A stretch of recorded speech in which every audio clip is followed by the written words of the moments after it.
I never expected her to remember my name, let alone everything else. It had been years. Long enough that I'd almost convinced myself I'd imagined the way she used to look at me when I was 19 and awkwardly helping my uncle move out of that upstairs unit. She was his landlady then, Ms. Rem. Now somehow she was mine. The duplex hasn't changed much. Still smells faintly of clean wood and old coffee. The heater clicks at night like it's apologizing. I moved into the bottom unit 2 months ago. It was supposed to be temporary. A quiet place to stay while I figured things out. It still is. This morning, she was in the mailbox alcove when I stepped out, wearing a navy sweater with sleeves too long, holding a stack of mail and a thermos tucked under her arm. She looked up and said, "You always leave your light on in the kitchen. I can see it through my floor." I said sorry, but she waved it off. "It's not a complaint. Just something I notice." She looked at me a little longer than she probably needed to. And then, "You've grown up nicely." I didn't say anything, just stood there like someone who'd forgotten how to blink. She smiled a little, not in a flirtatious way, more like she'd said something out loud she hadn't meant to. Then she shifted the thermos to her other hand and walked upstairs. That should have been it. But now I'm standing in front of the kettle like an idiot, rewinding the moment. I pour hot water into the mug too quickly. It spills over the edge. I wipe it with my sleeve instead of a towel. I sit down at the little table by the window, not bothering to open my laptop. There's a text I've half-written to my friend from back home, the one who keeps inviting me to apply for a job in his city. I read it, delete the last sentence, rewrite it, then just close the app. It's quiet here most days. Too quiet sometimes. I've caught myself watching the ceiling when she walks across her floor. She moves like someone used to being careful, never in a hurry, never clumsy. When she waters the plants outside, she hums something I can never quite recognize. I told myself I wouldn't make anything of it. She's older, probably by 15, maybe 20 years. She's also grounded. The kind of person who uses coasters without thinking. The kind of person who probably folds receipts before throwing them away. There's nothing careless about her. And me? I still don't know if I'm staying here past fall. I still pause before answering when someone asks what I do.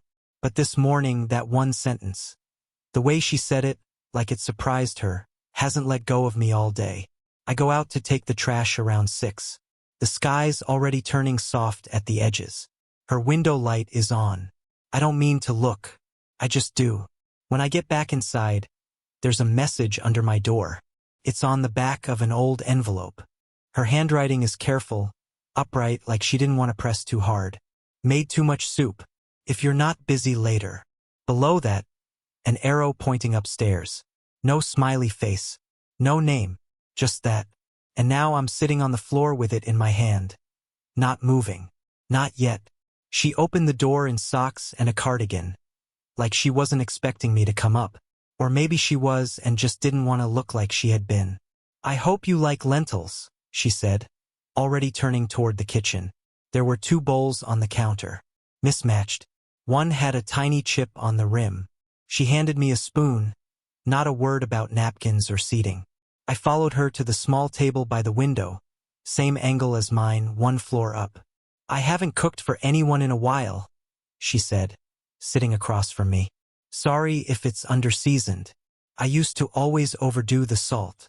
I told her it was good and it was, but that wasn't the point. We ate mostly in silence. Every so often, her eyes flicked to my face like she was trying to read what I wasn't saying. Her hair was damp at the ends, like she'd showered before deciding to invite me. At one point, I asked her how long she'd lived here. She laughed, not loudly, more like she was exhaling the memory. "Since I was 26, she said. "Moved in with my ex-husband. He left. I stayed." I looked down at my bowl. Something about the way she said it made it feel recent, even if it wasn't. "I remember you," she added after a pause, "from when you helped your uncle move. You carried everything like it was about to break." I didn't know what to say to that, so I just smiled a little and kept chewing. She got up to refill her water. I watched her hands, long fingers, a silver ring on one she never seemed to take off. When she sat back down, she asked if I missed home. I told her I wasn't sure where that was anymore. She didn't nod or sympathize, just said, "That makes sense," like she already understood something about me I hadn't figured out yet. And then she told me about her son just once, briefly. "He's 23, lives out of state. We talk sometimes. He calls when he's out of money or bored. I think he still pictures me as someone who always has soup ready." The silence after that felt heavier, but not uncomfortable. I wanted to ask if he knew she invited strangers upstairs. I didn't. I just sat there, suddenly aware of the lines around her eyes and how close she actually was. I don't know why that moment stayed with me. Maybe because it felt like someone finally saw me. When I got up to leave, she followed me to the door. I said thank you. She said nothing, just reached out, smoothed the shoulder of my jacket like there was lint there. There wasn't, but she didn't pull her hand away right away. I stopped going upstairs for a while. Not for any big reason. She didn't ask why. And I didn't have the words for it anyway. Just a gut-level flicker that maybe I'd misread something. Or read it too well. We still saw each other, passing in the hallway. She'd knock when a package came to her door by mistake. I'd hear her doing laundry above me, the soft churn of the machine when the building was otherwise still. She always smiled, always a little tired, always like she was waiting for me to say something I wasn't saying. Then one afternoon, I came home to find my friend Dylan sitting on the steps. Backpack, phone, Red Bull, the usual. "Thought you were ghosting," he said, standing to hug me. "You're like off-grid lately." He stayed over that night, talking too loud, asking questions about the duplex, the neighborhood, the landlady situation. Jokingly, he didn't notice her blinds shift when we passed her window. "Dude, she's kinda hot," in a mature yoga teacher way, he said with a grin. "Bet she bakes banana bread and listens to sad playlists." I laughed, too hard, to end the conversation, but something tightened in my chest when I walked past her door later, carrying Dylan's pizza box. Like she might have heard. Like she might believe that's all I saw her as. The next morning, she was watering the plants outside when I stepped out to get coffee. She didn't look up right away, just moved the spout in slow circles, water catching the morning sun. "You had a guest?" she said eventually. "Not cold, just different." "Old friend," I said. "He left early." She nodded but didn't smile, turned back to the plants. I wanted to say something else. Explain that Dylan didn't know anything, that she wasn't a joke, that I hadn't been upstairs because it meant more than just soup and quiet evenings. But the words stuck. Everything suddenly felt fragile. "I should go," I said. "Of course," she murmured. I went to the corner cafe but didn't go in. Just stood outside, hands in my pockets, watching people with places to be. Then I turned around. When I got back, she was still outside, clipping something from one of the potted herbs. "You forgot your mug," she said, holding it out. The one I'd left upstairs weeks ago.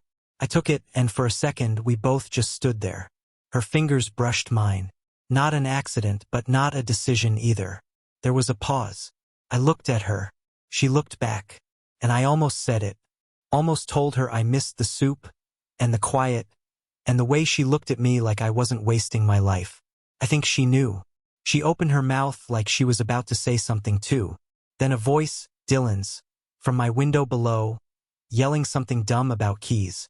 She flinched just slightly, and whatever we were about to say disappeared. She found me sitting on the front steps, just after dusk. No text, no knock, just the soft thud of her door and her quiet footsteps behind me. "You always sit like that," she said, easing down beside me, leaning forward, like you're waiting for something. I didn't respond, because maybe I didn't know what to say without unraveling a little. The street was mostly quiet, a few porch lights blinking on, someone dragging a trash can, that dry hum of evening stillness. "I saw your friend leave," she said. I nodded. "He left his charger again. I think he does it on purpose. So he has a reason to come back." She smiled faintly. Then, "He asked me if I was your mom." My stomach nodded. I turned to her, but she wasn't looking at me. just tracing the seam of her jeans with one finger. I didn't answer, she said. I didn't know how. There it was, that gentle ache in the air. Not anger, not accusation, just something suspended between us, waiting to fall. I didn't tell him anything, I said quietly. I know. Another pause. She drew in a breath and let it go, slow. I forget how this might look. From the outside. She didn't mean this as anything specific, and still my chest tightened. I looked down at my hands, then hers, resting on her knees still. She wore that same silver ring. I'd started noticing the days she didn't wear it. Today she did. You don't do anything wrong, I said. I let you stay too long that night. I looked at her. It was soup. I know. More silence. Even the birds seemed to hush. The sky had turned that near-black blue. The kind that makes every light look warmer than it is. I keep thinking, I said slowly, that maybe if I were 10 years older we wouldn't be sitting out here like this, careful, watching our words. She turned to me, that same unreadable look she gave me the first day. Something held back behind her eyes. Or maybe, I added, if I were someone else entirely. She shook her head once. No, you're not the wrong age. You're just still in motion. The quiet hit harder than any rejection. And still she didn't move away. I stared ahead. Said it before I lost the nerve. I think about you. More than I should. Her breath caught, barely. A shift in posture. The way her hand moved just slightly toward mine before settling again. I know, she said. We sat like that for another few seconds. Long enough for headlights to pass. Long enough for something unspoken to hover between our knees. Then she turned to me again, softer this time. Do you ever wonder what we'd say to each other if we met 10 years from now? I didn't answer, but I'm still thinking about that question. Ask ChatGPT. She stopped, leaving her light on. The one in the kitchen, the one I always noticed when I passed by after dusk. It had become this quiet ritual. I'd glance up, she'd be standing there, maybe rinsing a dish or drying her hands on a towel, not knowing I was watching. Or maybe knowing exactly that. But this week, dark. 3 nights now. No knock. No soup. No sideways glance near the mailbox. I told myself she was busy, or tired, or out of town. But her car was still parked in the same spot, a little crooked like she always left it. I started pacing when I made coffee. Not consciously. Just my body looking for something to do while my thoughts looped. That afternoon, her son came by. I didn't see him at first, just heard the front door open and close, then voices upstairs, a different kind of tone. Low, familiar, not angry, but private. I watched from my window like a coward. He was taller than me, confident in that effortless, casual way people are when they think they know everything about someone. He hugged her at the door when he left. Quick, efficient, like a habit. She didn't look down at my window once. Later that night, I walked to the edge of the porch and just stood there. No real reason. I think I hoped she'd feel it. The quiet of me standing below, like a question mark she didn't want to answer. Instead, she turned off her bedroom light earlier than usual. The next morning, I found the mug. The one she'd returned to me weeks ago. It was on my porch now. Clean. No note. Just there. That was louder than any message. And still, I couldn't stop thinking about the bench. The question she asked. Do you ever wonder what we'd say to each other 10 years from now? I'd been writing responses to that line in my head all week. None of them felt right. Too honest. Not honest enough. I pulled out my phone. Typed something. You disappeared. I didn't realize how much space you took up until you weren't in it. Stared at it. Deleted it. Typed again. Are we okay? Backspaced. I didn't send anything. I didn't knock. I didn't return the mug. That night, Dylan texted asking if I wanted to come out. Said something about meeting people, getting out of my head. I said maybe, then didn't go. I sat on the floor instead, surrounded by silence that didn't feel clean anymore. It felt filled, with held breath, with the weight of a story that suddenly refused to move forward. I didn't feel heartbroken. I felt paused, like life forgot to finish the sentence. It was raining, soft and aimless, like it wasn't sure whether to stay. I'd gone out to get groceries I didn't need, walked slower than usual coming back, maybe hoping to see her by accident. When I reached the duplex, she was sitting on the porch steps, hoodie pulled over her head, fingers wrapped around a chipped ceramic mug. Not the one she returned, a different one, older, faded lettering. She looked up when I stopped. "You left your window open," she said. I didn't answer. I just sat down beside her, leaving space between us like always. The rain tapped gently against the awning above us. We watched it for a while. Then she said, "He told me I should move, that I've been here too long, that I'm stuck." I waited. She took a sip of whatever was in the mug. Tea, maybe. "He doesn't mean it unkindly," she added. "He just thinks stillness means something's wrong." I nodded, slowly. "I used to think that too."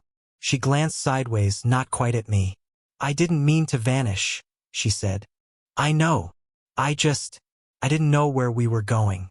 Or if I wanted to find out." That part sat in the air for a moment. Not cold, just bare. "I didn't want to make you into something you'd resent later," she added.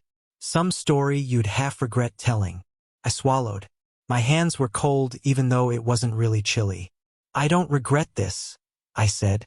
"This?" she asked gently. Not with disbelief, just softly. I nodded. "Whatever this is," I said. "Even if it never goes anywhere. Even if it's just this moment and nothing more." Her face didn't change much, just a flicker in her eyes.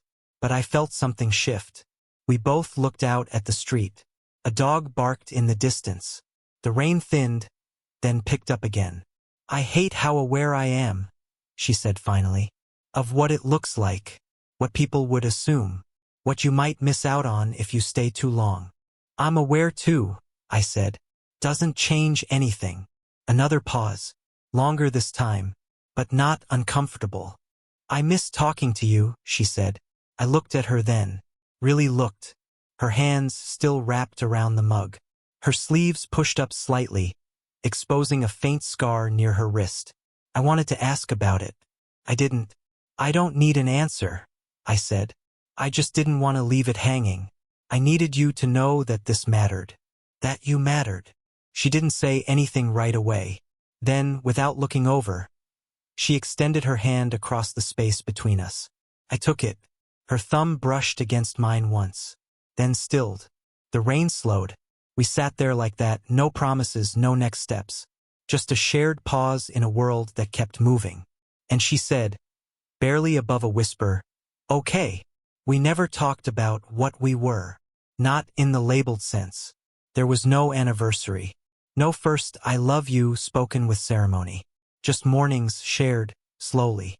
Evenings quieter, fuller. Somewhere in the middle of it all, I started making 2 cups of coffee without thinking. One black, one with that oat milk she buys, even though she never finishes it before it expires. I moved my desk upstairs in March. She offered, cautiously, like someone not sure if the offer would scare me off. I told her I liked the sound of her typing. She said that was the nicest lie she'd ever heard. We still have our own rhythms. She works early, and I work late. She likes things folded, and I forget to hang towels. But we've learned how to meet in the middle, or at least leave space for each other there. Sometimes I still sit on the porch steps. Usually around 8:47 a.m., which she insists is a made-up time I fixated on. I tell her she's wrong. She says I'm impossible. The bench at the park still creaks the same way. We go there on Sundays. Sit with our tea. Hers with lemon, mine plain. She says I drink tea like someone punishing himself. I say her tea smells like furniture polish. She rests her hand on my knee when she laughs. Like it's become habit. Or maybe it always was. Her son came for dinner last month. It wasn't dramatic. He was quieter than I expected. Looked at me like he couldn't quite place what I was doing there, but also didn't ask. She told him later in her own way, I think. But not that night. We don't need the world to understand. We just needed to stop apologizing to ourselves. There are still moments when I pause. like I'm waiting for the guilt to return, or the doubt, or the sense that this isn't how it's supposed to go. But instead, she'll walk in and ask if I want to split an orange, or leave a folded sweater on the back of my chair, or pass me a mug that isn't mine but somehow now is. And that's it. That's the answer. Love came quietly. It didn't announce itself. It just stayed. One night we were washing dishes. Nothing profound. Just the usual, she scrubbing, me rinsing. The radio playing something from the 90s. She was humming, almost out of tune. I glanced at her, and she met my eyes with that half smile she does when she knows I'm about to say something dumb. But I didn't say anything. I just reached for her hand, and she let it rest in mine, like it had always belonged there. Later, as we turned off the lights, she whispered, "Still think this is just soup and a quiet evening?" And I said, "Still the best soup I've ever had." Did this story stay with you? What kind of quiet, real love stories do you want to hear next?